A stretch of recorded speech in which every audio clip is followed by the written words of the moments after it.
Thank you, everybody, for joining today. It's my distinct honor to introduce the CEO of an organization and a product named FinLocker, Peter Esparrago. I've known Peter for a number of years here. He is truly one of the top thought leaders in the mortgage industry. And he is, I think, trying to do something that folks have talked about doing for a long time, Peter. And it looks like your organization is actually conquering the challenge. This is part of our thought leadership series, and not only are we going to talk to Peter about his particular product and service he's bringing to the market, but we're also going to talk to him about some of his thoughts, ideas, points of view around some larger topics related to overall productivity, efficiency, cost challenges in the industry that we see today, and at the macro level, why home affordability and the dream of owning a home is still a bit of a stretch for a significantly large part of our population. So with that, Peter, thank you for being here today. We really welcome you being here, and we look forward to the next couple of minutes of chatting with you. Glad to be here. I really personally think of you as one of the thought leaders in our industry. To be honest, I've been a big fan of yours for a long time, so I appreciate you taking the time to chat with us today. Thank you for having me. So listen, man, before we get into technology and what your company does, and we get into some of the technical aspects, I'm just curious. I think it's always fascinating to me how really smart people choose to make life decisions about where they spend their time and energy. And I think you've had a really unique background that's taking you to this point. So, for our audience, could you just share a little bit, man, about how did you get here? What's your background? What was your path to where you are today? Before I became FinLocker co-founder and CEO, I also co-founded a venture capital firm, Cultivation Capital. Also was a former Accenture partner, been president or CEO of multiple tech companies, grown and sold a number of them. So, I've been on the Scottrade board of directors until it was sold to TD Ameritrade. So a whole wide variety of different experiences. And I know you're super passionate about this. I've had the opportunity to see you speak a lot about making home affordability a reality for folks. So before we jump into some of the technical part of the dialogue, I guess I'd ask you, why is that the case in your opinion today? Why is it somewhat harder for certain groups to actually acquire a mortgage or save for a down payment for a mortgage? What are your thoughts about some of the challenges in our industry as far as, helping certain segments of the population achieve the dream? Well, I mean, obviously there's a number of different challenges out there in our industry to help people achieve the dream. One is there's just not enough inventory of homes, especially in this climate, right? Right. The other is, especially if you're a first-time home buyer, there's just no one place or platform for you to get education. How do you improve your credit? How do you save for down payment? How do you improve your, the readiness, right? There's just nothing out there. You got to go to multiple places. So there's a number of challenges. And then obviously there's a number of things that's facing the industry today or continue to face the industry it just costs a lot to produce a mortgage, right? So there's a bigger challenge of reducing the costs to manufacture a mortgage, which then has implications downstream to the home buyer. So what is FinLocker exactly for our audience? How does it fit in? What does it exactly do? And then how did you come up with the idea? FinLocker, first, it's a fintech company whose mission is to enable people to achieve the dream of home ownership and financial well-being. That is the core of our mission. In terms of coming up with the idea, right?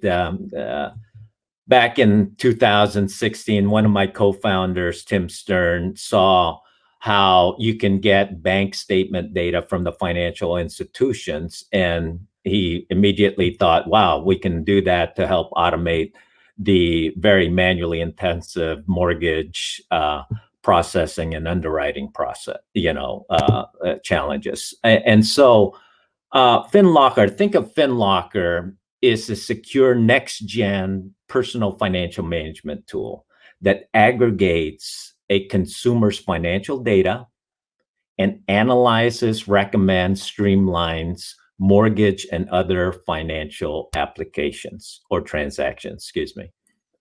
Consumers benefit from a perpetual mortgage pre-approval, financial and mortgage education, credit score report monitoring, cash flow analysis, budgeting, goal planning, data sharing, and more. Lenders utilize FinLocker to aggregate a lot more leads, generate and convert more leads, reduce costs, get CRA credits, Community Reinvestment Act credits, and create customers for life. As I hear you talk about that, I wonder what your thoughts are about. It sounds like what you're in part doing is allowing the consumer, hence the word locker, to really own their own data and use their own data in the preparation process. Do you think that's the wave of the future? Absolutely. Absolutely. So utilizing consumer permission and contributed data is really a major strategic initiative for the leading edge thinking financial firms so that they can provide personalized offers and recommendations, right? And in addition to that, think about when a consumer contributes and permissions their own financial data, right? The next layer on top of that is really your own digital financial assistant. So in today's world, people use more and more Siri and Alexa, right? So they're used to those type of assistants. But what we're finding, right, the feedback we're getting from the marketplace, especially the leading edge thinking firms, is consumers want to own their own digital financial assistant so that they can get very personalized recommendations, especially in the areas of their largest asset, their home, and their largest liability, their mortgage. So the idea of a personal locker to organize all of your own personal data, maintain your own data, and have a personal financial assistant coach you through the homeowner process is a genius. But I'm wondering, how did you arrive at the idea? Is it because you were in the industry and you just saw over and over again a gap, or did it just come to you in the middle of the night like a big bang bright idea and you said, I want to create FinLocker? No, I think it's two phases, right? My two co-founders are mortgage industry veterans. And so they really, the initial focus for FinLocker was to really reduce the costs of the manually intensive mortgage processing, underwriting, value chain, right? So that's where we started, right? Utilizing consumer permission data. Now, when I was on the board of Scottrade Bank Brokerage Wealth Management, in charge of all of technology, I commissioned a study of what is the next thing, right? In which in the industry, there were already robo-advisors, right? Asset allocation, et cetera. But there wasn't much use of that from a consumer viewpoint, right? And from a usability, if you have your own personal financial advisor, et cetera, right? What you really want is a very personalized recommendation, not when you meet with your advisor once a quarter, once a year, but when it's appropriate. The timing has to be right. So you got to get the notifications in a very personalized way. And from a interface viewpoint, right? Don't make me log in to my app, et cetera, every day. Just notify me when there's something that's really relevant. So it's think about combining the personal financial advisor with, and those guys don't know anything about mortgages, right? With what the knowledge is of a mortgage loan officer. And then for the people trying to achieve the dream who's working with credit counselors and housing counselors, right?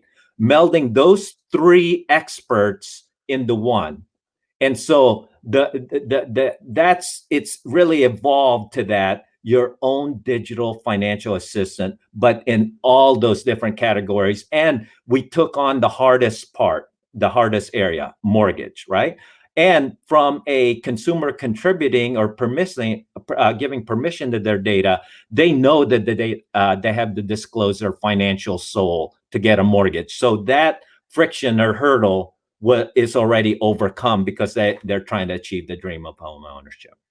So let me ask you a question, relative to that. You and I are both been in this industry for just a little while, and we know that mortgage folks aren't the quickest to adopt cutting edge technology. Is that a fair statement?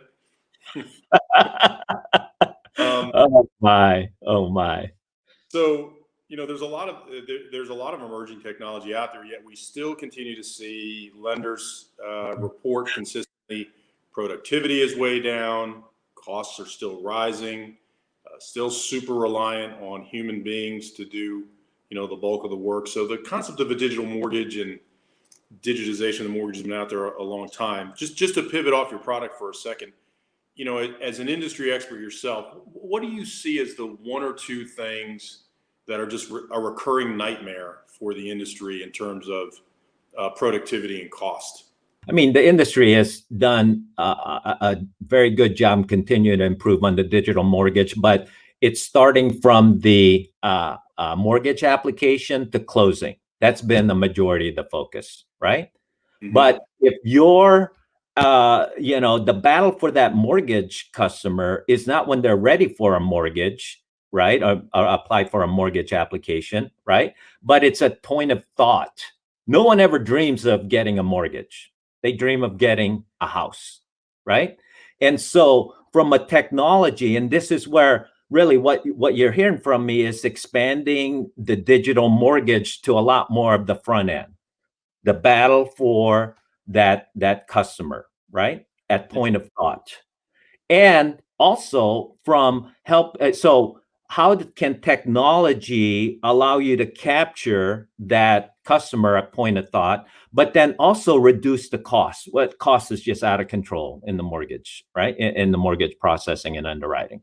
So how can you move to the front end the mortgage related application and underwriting processes? So it's a real-time approval, pre-approval, which helps reduce the costs, right? Right there at the front end. So move a lot of the back end stuff to the front end, but also allow you, the lender, to capture and engage that potential mortgage borrower. I think a lot of folks have thought that with now permissible data pretty accessible through sort of a modern API economy, my bank statements, my credit report, my tax return, a lot of these things are callable digitally and can come back in the form of ones and zeros, and they can live in my locker. I can call my own data and I can keep it hot and ready, right? Absolutely. I guess the question is, from an underwriting perspective, what's the role of investors with these automated underwriting systems and these quote black boxes that they have, where you ship all that data that you chase the borrower down for traditionally, you're going to automate all that. But even then, that data still has to go into an investor black box and has to say yes or no. What are your thoughts around that? We look at this not just from a lender or investor viewpoint, but a consumer viewpoint. Okay. So the key thing that we're doing that we really think is there is a significant need for it, especially for first-time home buyers, is a perpetual mortgage pre-approval, right? Mm. If you're a first-time home buyer, there's a lot of things you don't know, right? But one of the first things you really want to know is how much of a home can I afford, right? And so as you sign up for a locker and you give permission, contribute your financial data, you just want to keep pressing a button, right? Of, hey, what can I get approved for? So think of it as a perpetual pre-approval. Even though you may not be ready to buy a home, maybe 3 months, 6 months, a year, right? But it gives you that knowledge of, oh yeah, I can buy a $300,000 home right now or whatever, right? So what the point I'm saying there is the underwriting systems, right, needs to be a lot more of real time, on demand, before the mortgage application, and that's where And to do that, right, yeah, things need to be changed, like a soft credit pull, so it doesn't impact the consumer's credit, right, when you're running that automated underwriting system, right? And so that's one key change or key directional strategy of addressing the needs of the consumer, right? Are we close to that, Peter? I mean, is that a reality? Is that a right now thing, or is it a year from now? What's your guess about the ability to put, the investor engine inside of your locker? FinLocker's doing that today. Okay, so you're incorporating. So your thought is right you're going to be ready right now. I'm going to be underwriting inside of the locker. I'm going to get an underwriting position. Absolutely. And that's really the key thing, right? We're trying to address what the consumers really want, right? Okay. I mean, you know how painful it is to try to capture all your documents and apply for a mortgage and get a hard credit pull, right? To get eventually get an approval or pre-approval. So what we're doing is taking that automated underwriting system to the front end, soft credit pull, right? Get you a real pre-approval, right? And even though you may not be ready to apply for a mortgage exactly that day, but when you are ready, right, you press a button and all of that data and verifications is passed on to the lender to dramatically streamline and reduce costs of that processing and underwriting. I got a question, maybe a challenge. I'm putting you on the spot here. So if that's true, and congratulations if you're able to do that, that's going to be a game changer for sure. But if you're able to do that, I got somebody I want you to meet. It's Betty the underwriter. She's got 35 years experience. She's an underwriter level 17. She's seen every file, done everything, and I'm saying she, could be he. Skeptical, right? What's your coaching to those, traditional dyed-in-the-wool back office, operator folks? How is this going to allow them to do things differently? And what do they need to change if they're going to take advantage of what you're going to give them? There will always be certain exceptions, right? Okay. And so the role of the human really is to focus on those exceptions, right? And have them help verify, validate to make sure that those exceptions are properly addressed. But a majority of the loans that can run through that automated underwriting systems and the traditional asset income verifications, right? Those should just flow right through. Have that underwriter really focus on those exceptions. If your process becomes the norm, and so a lot of that data aggregation that a processor used to do is inside the locker, permission data access. If the first underwriter, the conditional approval is done by the locker and its connection, to the brain, do you see it shrinking back office cost? And if so, you got an estimate? Yeah. Tough question. Yeah. I mean, as we all know, average costs of process a mortgage approximately $8,000, right? 61 basis points is the average profit and all that stuff. So we've been working with some lenders as we continue to develop and enhance FinLocker, right? In terms of how much can we really reduce the costs? And it's not just the processing and underwriting costs. There's a number of other costs there, LO costs and other things, right? Sure. Okay. And so, I mean, if you really want to push the envelope of a stretch goal to reduce the total costs, right? I'm gonna write it down. Hold on. Well, I mean, we're shooting for 50% reduction. That's what we continue to strive for. There's so much chatter in the industry about we've got to drive down cost. You don't always see a lot of tangible examples of, you see a lot of talk about digital point of sale systems and people can do anything on their phone anytime, et cetera, et cetera. But, we're very interested in having a dialogue with the marketplace about the back office, right? The manufacturing of a loan and how you just get that supply chain to become more streamlined. Every other industry in the world thanks to Amazon and Walmart, have been forced to streamline their supply chain. You either streamline your supply chain or you're not cost competitive. You're out of business, right? Yeah. But we look at it even more holistically than just the back office, right? We're talking customer acquisition costs, the LO costs, et cetera. Because when you take a locker, right, and it's a white label locker, right? So the lenders provide those lockers to their customers or potential customers very early in the process, nurture them until they're ready, right? Okay. So we're taking a lot of some of those LO costs and customer acquisition costs and really reducing it, right? And from a total life cycle costs, it's not just the acquisition on the front end, but also the locker is a customer for life platform where the locker stays alive with that customer, your customer, if in servicing. Think of a locker of giving signals to that servicer, right? That, hey, there might be a risk of retention of this customer because we have real estate search in the locker. I'm just giving you an example. So someone that has a mortgage already, but they're utilizing the locker to do real estate search, that's a good signal that they are either going to move up to a bigger home, etc. Those are signals, right? So that helps with retention and recapture, right?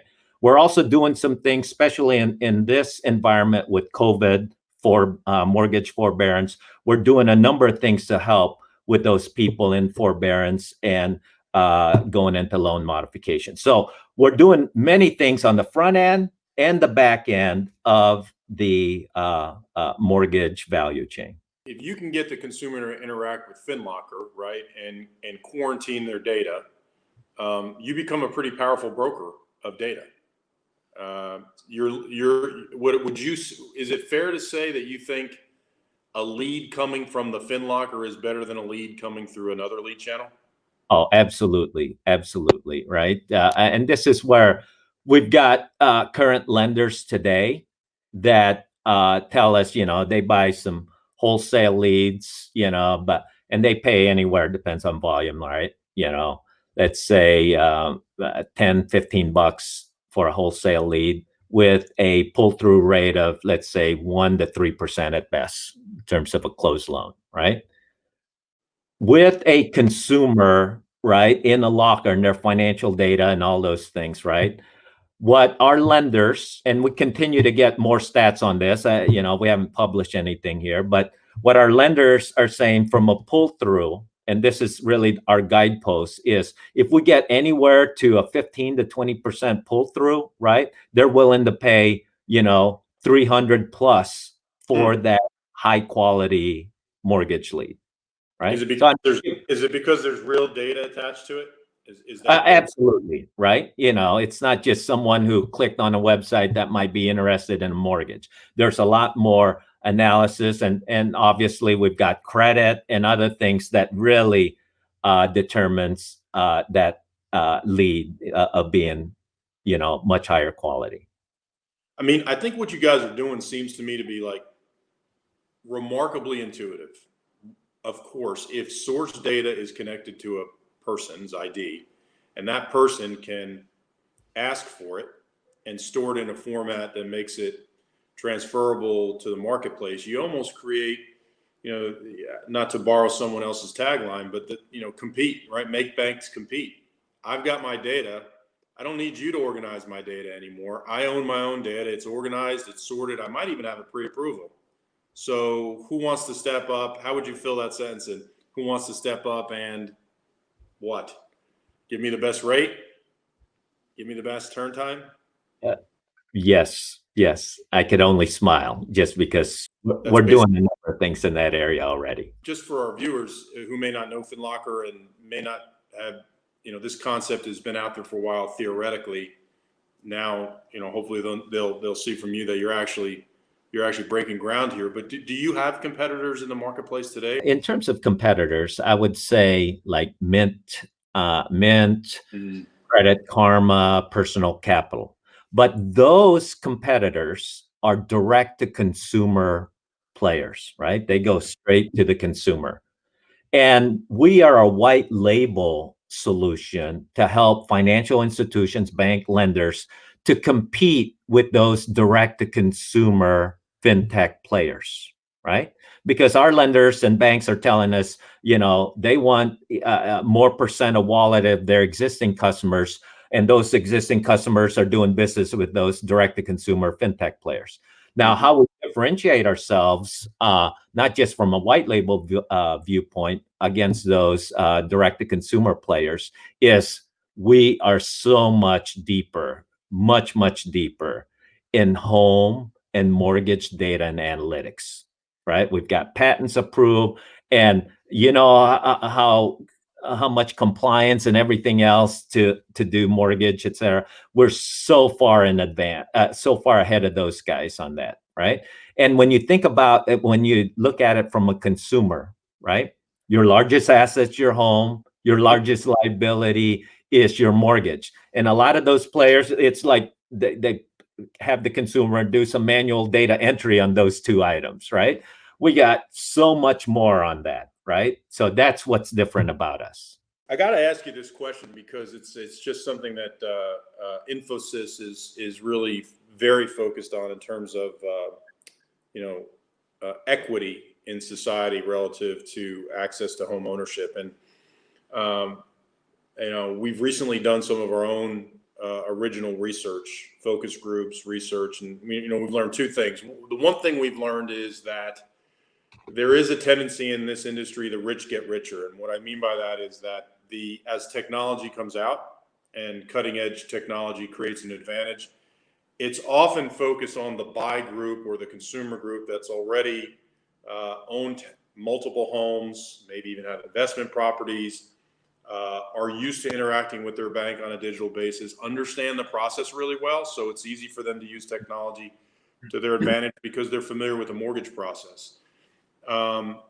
The other piece of data that we've recently learned is for a lot of, let's call them U.S. residential mortgage emerging markets, first-time home buyers, millennials, low to moderate income folks, immigrant populations.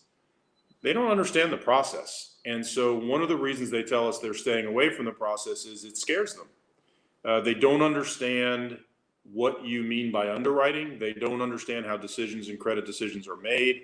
They don't understand what the qualifiers are.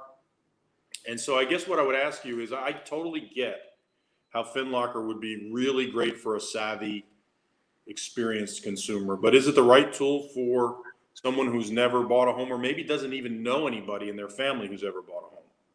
There's definitely a lot there in what you've asked, right? But if we're really trying to address those issues, right?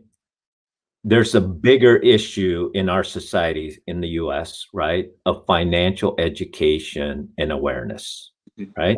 It's not required in schools. The young people don't see it as a critical skill set, right? We need to have the awareness that we need to help people with financial education and empowerment, right? So as soon as possible, right? And because mortgage is extremely complicated, as you know, but I'm talking even trying to go back even farther because, as you know, just to get a mortgage, you got to figure out how to improve your credit, save for down payment. Down payment's obviously one of the key challenges for first-time home buyers, right? So there's a broader financial education and readiness, right, and empowerment. And as Infosys and others, and FinLocker's definitely very focused on this, right, is having an overall technology platform for not just for the underserved, but especially for first-time home buyers, where they can get the education, right? How can they improve their credit? How can they save for down payment, the different down payment options, right? Are they mortgage ready, perpetual mortgage pre-approval, all those things, all in one place, right? But to address the bigger root issue is think of like a platform, especially on the education side, right? That aggregates all kinds of financial education and applies AI to provide a very personalized curriculum based on the person's knowledge level and personal objectives. They may just have a personal objective. I just need to improve my credit score so I can first get a car loan, right? Before even a mortgage.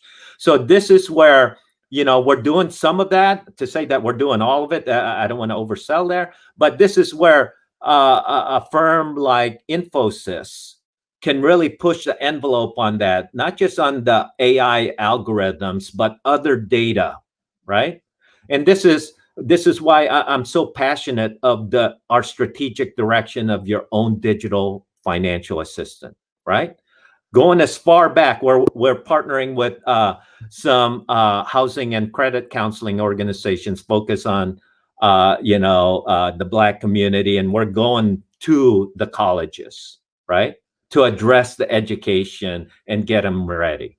Not when they want to buy a home and there's all kinds of other challenges. We got to get there much, much earlier.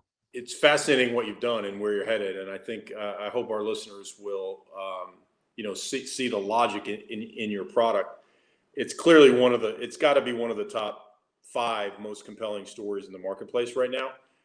We're going to ask all of our folks over the next couple of months, as we have these sort of fireside chats, who else they think, where else they're seeing some innovation erupt in the marketplace. And you don't have to make up an answer if you don't have one, but I am curious to see, besides yourself, are you seeing anything out there that's really compelling and differentiated, that's got you thinking about either attaching it to your product or maybe adding it to your product, something that you haven't thought about? We continue, and there's some announcement that you'll see in the marketplace here that we'll issue of getting more data and more analytics, right? Because at the end of the day, the more personalized a recommendation, right, or offer that you have as a consumer, you're going to really value that, right? And willing to share your data and all kinds of things, right? The more value. So what we're seeing is there's pockets of data out there and other leading edge algorithms that we continue to partner with, so that our ultimate direction to be the global leader in providing your own digital financial assistant. So there are pockets out there that are doing things that we're not doing, and we're talking about partnering with them.